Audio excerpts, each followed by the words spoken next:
नमस्कार, उत्तराखंड परिक्रमा देख रहे हैं आप और मैं आकाश देशवाल।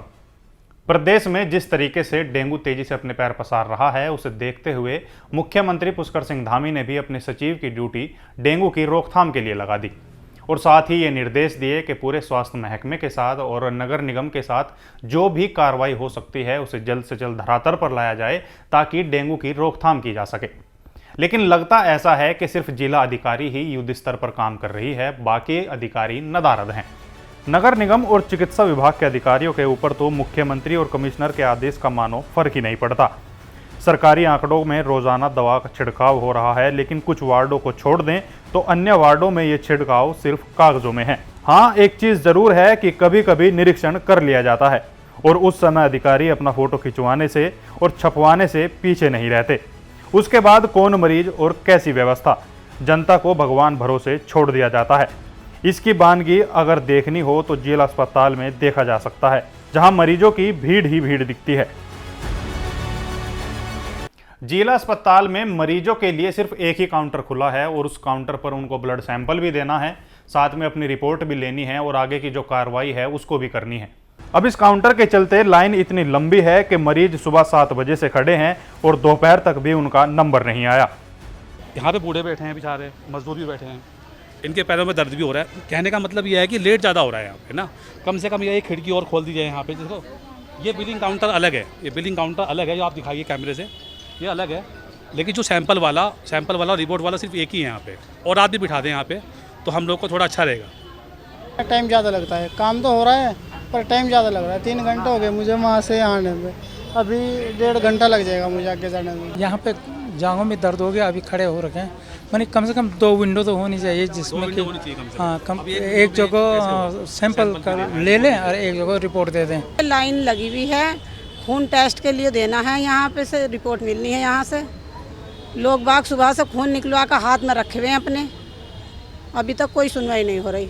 डेंगू की दहशत और सरकारी हॉस्पिटल में इलाज के लिए धक्के खाना, फिर भी इलाज न होना मरीज को अपने आप ही प्राइवेट डॉक्टर की तरफ खींच ले जाता है। हॉस्पिटल में इतनी लंबी लाइन देखकर कुछ तो घबरा जाते हैं और देसी दवाओं जैसे पपीते का पत्ता, गिलोय के साथ बकरी के दूध जैसी चीज़ों का इस्तेमाल बेहतर समझते हैं। गांव-गांव जाकर लोग बकरी का दूध खरीद रहे हैं, वो भी 1000 रुपये लीटर। और वहीं अगर हॉस्पिटल में मरीजों की बात करें तो प्लेटलेट्स के लिए ब्लड ना मिलने की सबसे ज़्यादा शिकायतें आई हैं। बड़ी समस्या क्या है, जो डेंगू पॉजिटिव पेशेंट्स हैं उनका क्या है, प्लेटलेट्स काफ़ी जल्दी माइनस में जा रहा है और जिसकी वजह से प्रॉब्लम क्या हो रही है कि उल्टी वॉमिटिंग वगैरह काफ़ी आ रहा है, लीवर में काफ़ी इन्फेक्शन हो रहा है और उसका वजह से क्या है, जो प्लेटलेट कम हो रही है तो पॉसिबल नहीं है, ब्लड बैंक्स में नहीं मिल पा रहा है।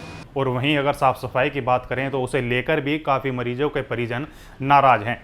लेकिन यहाँ एक चीज़ का ध्यान देने वाली बात है कि डेंगू की रोकथाम के लिए अगर सबसे पहले किसी चीज़ की ज़रूरत पड़ती है तो वो है साफ सफाई। वॉशरूम में कोई डस्टबिन नहीं रखा है, बाहर पानी नहीं है। वहाँ पे मैं अभी गई वॉशरूम तो वहाँ पानी नहीं था, फिर हम बॉटल लेके गए हैं, तो इस तरह फिर कैसे चलेगा।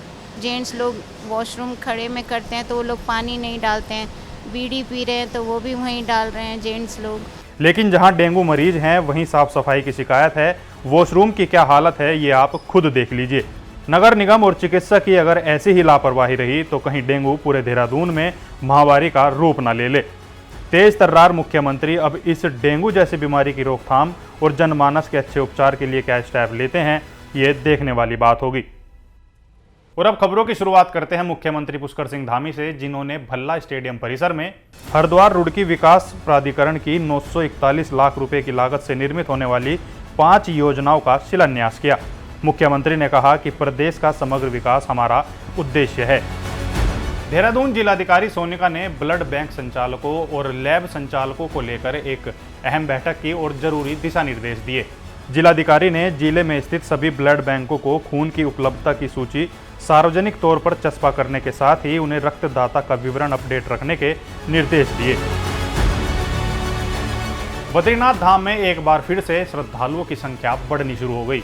बीते दिन तीर्थयात्रियों की संख्या 6194 रही। अभी तक 12,18,527 तीर्थयात्री बद्रीनाथ धाम के दर्शन कर चुके हैं। मुख्यमंत्री पुष्कर सिंह धामी ने श्री जयराम आश्रम भीमगोड़ा में ब्रह्मलीन श्री देवेंद्र स्वरूप ब्रह्मचारी जी महाराज की 19वीं पुण्यतिथि के अवसर पर उन्हें श्रद्धांजलि अर्पित की। इस अवसर पर मुख्यमंत्री को श्री ब्रह्म स्वरूप ब्रह्मचारी ने मुख्यमंत्री राहत कोष हेतु 5,11,000 रुपए का चेक भेंट किया।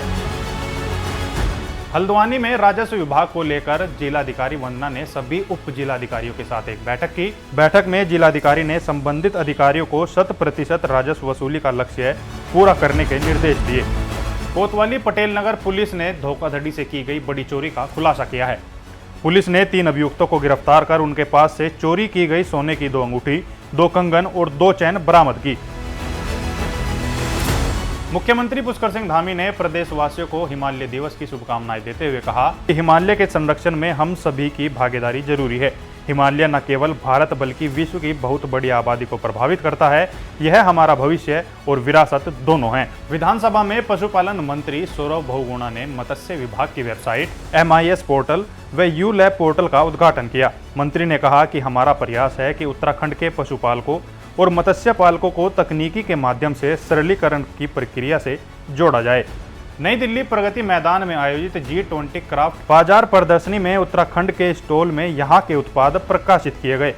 उत्तराखंड के स्थानीय आयुक्त अजय मिश्रा ने बताया कि सचिव वाणिज्य मंत्रालय भारत सरकार सुनील बर्थवाल ने स्टॉल का भ्रमण कर प्रदर्शित उत्पादों की जानकारी प्राप्त कर सराहना की। भाजपा प्रदेश अध्यक्ष महेंद्र भट्ट ने भाजपा प्रत्याशी पार्वती दास की जीत पर बागेश्वर की जनता का आभार व्यक्त किया। प्रदेश अध्यक्ष महेंद्र भट्ट ने कहा कि विकास के नाम पर बागेश्वर में मतदान हुआ।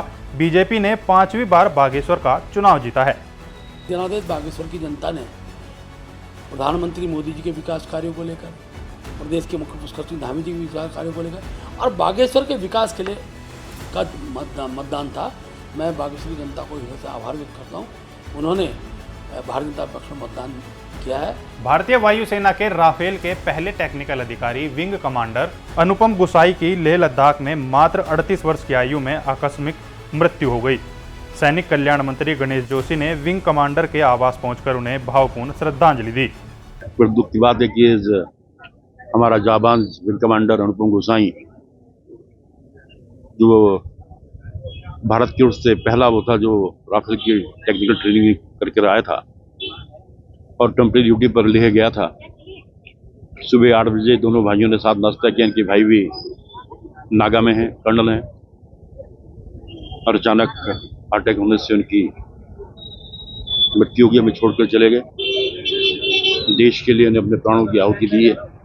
ऐसे संकट की घड़ी में प्रदेश की सरकार उनके साथ खड़ी है। तो उत्तराखंड परिक्रमा में आज के लिए इतना ही। कल फिर हाजिर होंगे कुछ अन्य खबरों के साथ। तब तक देखते रहिए क्राइम पेट्रोल। नमस्कार।